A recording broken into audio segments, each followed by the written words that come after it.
नमस्कार मित्रों, महाराष्ट्रातील अभियोजकांचा लाडका यूट्यूब प्लॅटफॉर्म गिरिजा वर्ल्डवरती तुम्हा सर्वांची मनपूर्वक स्वागत आहे। जर या चॅनलवर तुम्ही नवीन असाल तर नक्कीच या चॅनलला सबस्क्राईब करा, जेणेकरून शिक्षक भरती संदर्भातील सर्व अपडेट तुमच्यापर्यंत पोहोचतील। आणि हा व्हिडिओ जर आवडला तर तुम्ही महाराष्ट्रातील तमाम अभियोजकांपर्यंत शेअर करा, जेणेकरून त्यांचे सुद्धा कन्फ्युजन दूर होतील। तर बघा मित्रों, आपला जो मिशन ऑपरेशन चालू आहे की ऑपरेशन सिलेक्शन जो चालू आहे त्यावरती आपण हा जो आहे हा व्हिडिओ चौथ्या गटासाठी म्हणजे 11 ते 12 साठी जो गट आहे त्याच्याकरिता हा काय म्हणते व्हिडिओ घेऊन आलेलो आहोत। तर या व्हिडिओला जास्त वेळ न दवडता आपण सुरुवात करूया। पहिल्यांदा प्राधान्यक्रम देताना आपण कोणती रणनीती वापरायला पाहिजे हे पहिल्यांदा आपण या गटासाठी ठरवूया। बघा, गेल्या भरतीमध्ये जर बघितलं तर 21,500 पहिला टप्पा आला होता, त्यामध्ये अत्यल्प म्हणजे अत्यल्प फक्त 1300 जागा ह्या 11वी 12वी साठी आलेल्या होत्या। आणि त्याच्यामध्ये सुद्धा बरेच विषय असतात, त्या विषयाचा जर विचार जर केला तर या जागा खूप कमी असतात। 21,500 एकूण जागा आल्या होत्या, त्यापैकी फक्त 1300 जागा जवळजवळ अप्रॉक्सिमेशन सांगत आहोत, म्हणजे 1300 म्हणजे परफेक्ट 1300 नाही, मागे पुढे 1300 1350। तर बघा, तर अशा जागा एवढ्या कमी येतात। आणि इथं स्पर्धा जी आहे ही जीवघेणी स्पर्धा असते, अतिशय तीव्र स्पर्धा। कारण की याचा जो पगार असतो हा S16 असतो, S16।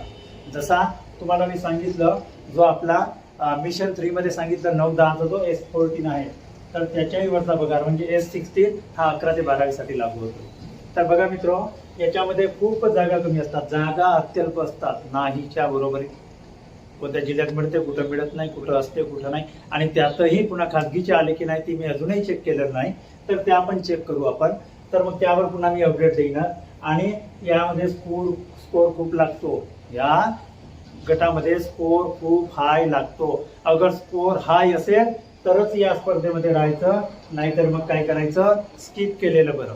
जर उदाहरणार्थ 120 स्कोर आहे तर 120 स्कोर मला तरी वाटत नाही विना मुलाखतीमध्ये डिपेंड होणार नाही। मुलाखतीमध्ये 20-40-60 वर आणि 20-40-60 वर जरी आपण प्रयत्न केला तर डिपेंड होऊ शकेल, पण जास्त स्कोर जो आहे तो जास्त स्कोर सगळ्यात जास्त मेरिट या गटाचा लागतो। आणि त्यानंतर जर पाहिला तर जिल्हा बघून, आपला जिल्हा बघून पसंतीक्रम देऊ नका। तर तुमची जागा कुठं आहे, लांब असलो तरी चालेल, नोकरी वेळ शेवटी आहे ना। बरेच अभियोजक कसे आहे की महाराष्ट्रामध्ये कोणत्याही कानाकोपऱ्यात जाऊन नोकरी करायला तयार आहेत, अशांनी जिल्हा बघून पसंतीक्रम देऊ नका। तर पहिले जागा बघा आणि त्यानंतर मी कोणत्या जागेस पात्र आहो हा विषय मोकळा करून टाका। आता या विषयावर आपण बोलायचं नाही, कारण की मी कोणत्या जागेस पात्र आहो हा आता विषय या ठिकाणी संपवून टाकू। आणि आपण आपल्या लॉग इन आय डी मध्ये ज्या जागा येतील त्या तुमच्या जे लॉग इन आय डी तुम्ही सेल्फ सर्टिफाय फॉर्म केल्यानंतर तुम्ही योग्य माहिती प्रोव्हाइड जर केली असेल, त्या सेल्फ सर्टिफाय फॉर्म मध्ये पूर्ण माहिती योग्य भरली असेल तर तुम्हाला अडचण जाणार नाही। त्यामुळे काय करावं मित्र की आता जागेविषयी कोणत्या जागेस पात्र आहोत या गोष्टीकडे लक्ष देऊ नका। आणि इतरांनी केलेली जे आहे रेफरन्स जसे दिले तशी कॉपी करू नका। तुमचा जरी मित्र असेल आणि त्याच्याविषयी सारखे असतील ना, तुमच्याविषयी जरी सारखे असतील तर या ठिकाणी त्यांच्या प्रेफरन्सची कॉपी करू नका। तुम्ही स्वतंत्र प्रेफरन्स आपल्या बुद्धीने द्या आणि त्यानंतर आपला स्कोर विचारात घ्या। जर मी सांगतो या ठिकाणी तुमचा 110-120 स्कोर असेल आणि तुम्हाला या ठिकाणी मुलाखत आणि दोन्ही ठिकाणी यावेळेस डिपेंड करण्यालायकचा स्कोर नाही, तर अशा वेळेस काय करा, जो तुमचा स्कोर आहे तो स्किप करून टाका। स्किप करा म्हणजे मग तुम्ही 11वी 12वी कडे न वळता तुम्ही 9वी 10वी कडे वळा। कारण की ज्यांची जवळजवळ सगळ्यांचीच 11वी 12वीला पात्र आहे ते मॅक्झिमम अभियोजक हे 9 ते 10 साठी पात्र असतातच। त्यामुळे काय करायचं, आपला स्कोर जर कमी जर असेल तर तो डिपेंड होणार नाही, त्यामुळे या गटाला स्किप करून टाका। कारण की या गटाला स्किप केल्यावर तुमचा फायदा काय होतो ते सांगतो। जर तुम्ही या गटाला जर स्किप जर केले तर 100च्या 100 प्रेफरन्सेस 9 ते 10 साठी यूज करू शकता। आणि जे 50 प्रेफरन्सेस आहेत हे 50 प्रेफरन्सेस मुलाखतीसाठी यूज करू शकता। म्हणजे एकंदरीत जो गोल्डन ऑर्डर आहे आपला, त्या गोल्डन ऑर्डरचा पूर्णपणे फॉलोअप करा। गोल्डन ऑर्डर माझा एक व्हिडिओ आहे यूट्यूब प्लॅटफॉर्म वरती, माझ्या जो आहे प्लेलिस्ट मध्ये, तो एकदा अवश्य बघा। आणि काय करा, तुम्ही ते जे आहे ते चांगल्या पद्धतीने एक वेळा त्याचा अभ्यास करा। आणि घाईत लॉक करू नका। मित्र म्हणत आहेत कुटुंबात राहून ते लॉक करू नका, तर तुम्ही काय करा, आपण एकांतात राहून लॅपटॉपचा वापर न करता, लॅपटॉप नसेल आपल्याकडे, बरेच जणांकडे नसते, पण लॅपटॉप नसेल तरी चालेल, आपण आपल्या मोबाईलवर खोलायचं, आपली लॉग इन वगैरे टाकायची, डेस्कटॉप साईट म्हणून राहते सेटिंगमध्ये, उजव्या बाजूला 3 डॉट राहते, तिथं जायचं आणि आपला कम्प्युटर ज्या पद्धतीने दिसते त्या पद्धतीने आपल्या मोबाईलवर दिसेल. कारण की ही जे साईट आहे ही खूप जाम असणार आहे, त्यामुळे डेस्कटॉप साईट करा, जेणेकरून खालवर कोणता जर त्याच्यामध्ये जो विंडोज आहे त्याच्यामध्ये थोडा फरक येऊ शकतो. त्यामुळे जर डेस्कटॉप साईट जर यूज जर केली तर सगळं तुम्हाला व्यवस्थित दिसेल. त्यानंतर या गटासाठी स्पर्धा अतिशय तीव्र आहे. सगळ्यात जास्त स्पर्धा पवित्र पोर्टलवर ज्या गटाची असेल, कारण की इथे एकतर जागा कमी आणि या ठिकाणी पगार चांगला आहे, त्यामुळे हायएस्ट स्कोरर जे आहेत हे या ठिकाणी स्पर्धा करतात आणि या ठिकाणी स्पर्धा अतिशय म्हणजे अतिशय तीव्र असते. त्याप्रमाणे पसंती क्रमसाठी तुम्ही हार्ड कॉपीवर पहिले काढून घ्या. पसंती क्रम हार्ड कॉपीवर काढा. आता तुम्ही म्हणाल सर हार्ड कॉपी कुठे मिळेल, तर गिरिजा वर्ल्ड हा टेलिग्राम चॅनल आहे. या टेलिग्राम चॅनलची लिंक जी आहे ही लिंक आपला जो हा व्हिडिओ चालू आहे या व्हिडिओच्या खाली जे पहिली कमेंट आहे पिन केलेला, त्यामध्ये टेलिग्राम चॅनलचा लिंक दिलेला आहे, त्याच्यावर क्लिक करा, टेलिग्राम चॅनल जॉईन करा आणि त्यानंतर त्या ठिकाणी 6 हार्डशीट आहेत.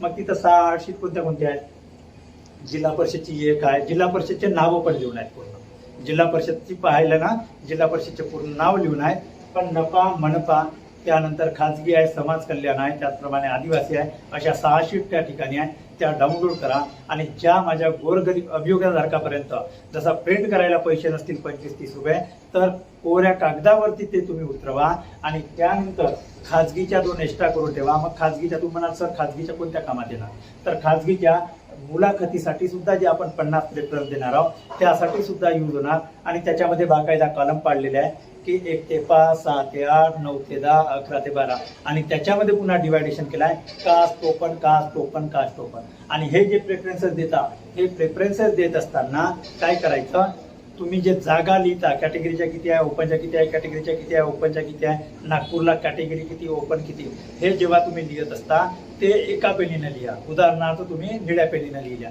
मग ते निळी पेन स्किप करून द्या आणि पसंती क्रम जे देता ते लाल पेनीने द्या.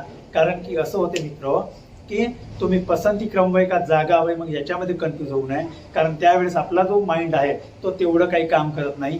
तर त्यामुळे आपण ट्रेसमध्ये असतो, प्रेशरमध्ये असतो, घाईमध्ये असतो, गडबडीत असतो. मग अशा वेळेस तुमच्याकडून चुका होण्याची शक्यता मॅक्झिमम असते, कारण जेव्हा माणूस घाईत आणि गडबडीत असतो तेव्हाच आपल्या हातून खूप मोठ्या चुका होतात.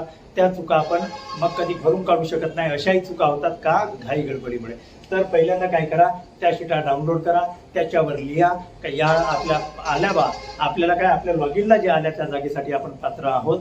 मग त्या जागेला काय करायचं, आपण काय करायचं, तिथं जे आहे मग तिथं त्या पद्धतीने हार्ड कॉपीवर पसंती क्रम द्यायची आहे आणि त्याच्यानंतर लॉग इन करून मग आपल्या पद्धतीने पहिले प्रेफरन्स जनरेट जर आपण केलेच आहे, मग त्यानंतर पसंती क्रम द्या आणि ते पसंती क्रम दिल्यानंतर त्यामध्ये रिअरेंज करता येतो. पसंती क्रम देताना ज्याला 4था नंबर द्यायचा होता त्याला 5वा दिलं, 5व्या नंबरवाल्याला 4था दिलं, तर ते आपण रिअरेंज करू शकतो. मग रिअरेंज करण्याची आपल्याकडे सुविधा आहे. फक्त लॉक करण्यापूर्वी आपण प्रेफरन्सेस जे जनरेट केले ते डिलीटही करू शकतो आणि पुन्हा रिजनरेट करू शकतो आणि त्यानंतर प्रेफरन्स जे अरेंज केलेले आहे सिक्वेन्स ते रिअरेंज पण करू शकतो. फक्त लॉक करू नका आणि लॉक प्रेफरन्सेस तुम्ही डाउनलोड करून ठेवा, जेणेकरून तुमच्यापेक्षा कमी स्कोरवाला जो अभियोगिताधारक आहे तो त्या जागेवर जर लागला तर त्यावेळेस तुम्ही म्हणू शकाल की नाही बा माझा स्कोर याच्यापेक्षा चांगला होता. तसं तर होणार नाही, पण आपल्याकडे पुरावा म्हणून आपण जे लॉक केलं आहे याला आपण डाउनलोड करून ठेवावं. या पद्धतीने मी वर्ग 1 ते 5, वर्ग 6 ते 8, वर्ग 9 ते 10 आणि वर्ग 11 ते 12 अशा 4 मिशन जे आपला ऑपरेशन सिलेक्शन आहे हे 4 मी व्हिडिओ तयार केलेले आहेत. तर तुम्ही जरी खालच्या गटासाठी पात्र नसाल तरी महाराष्ट्रातील तमाम अभियोगधारकापर्यंत पोहोचवा आणि शिक्षक भरती संदर्भात इत्थंभूत ऑथेंटिक माहिती आणि एकदम विश्वसनीय अशी माहिती मी तुमच्यापर्यंत शेवटपर्यंत पोहोचत राहील. तर त्याबद्दल मी पुनश्च एकदा तुम्हाला विनंती करतोय की महाराष्ट्रातील तमाम गोरगरीब अभियोगधारकापर्यंत पोहोचवा, जेणेकरून त्यांना या माहितीचा काय झाला पाहिजे, उपयोग झाला पाहिजे. एवढं बोलतोय आणि मी थांबतोय.